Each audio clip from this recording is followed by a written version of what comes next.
We present Additive Voronoi Cursor, a new target selection technique with dynamically resizing the area cursor based on analyzing two different phases of mouse movement, ballistic and correction phases during target selection.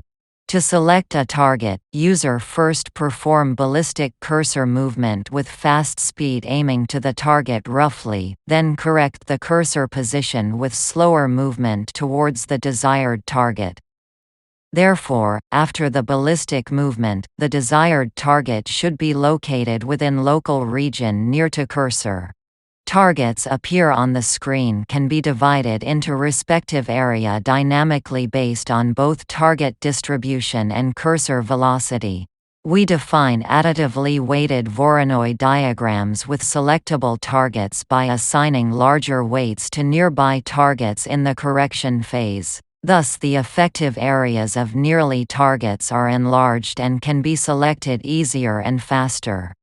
During the main experiment, we follow the setting from previous research, to compare the performance among different cursor techniques, in terms of task completion time and error rate.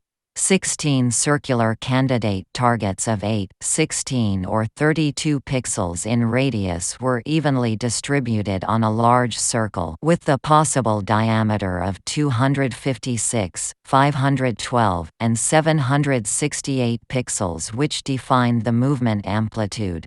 At the start of every selection task, the software randomly marked a pair of opposite targets as start and goal targets, and drew the start target in yellow and the goal target in green color, respectively.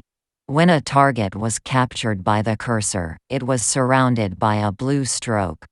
In order to mimic a more realistic target selection scenario, another 4 targets of the same size were placed around the goal target as distractors. 2 of them were placed along the direction of movement, one before and one after the goal target, and the other 2 distractors were placed perpendicular to the direction of movement, one on the left and one on the right. The distractors were all equally away from the goal targets with the distance of 1.5, 3 or 5 times of the target's diameter.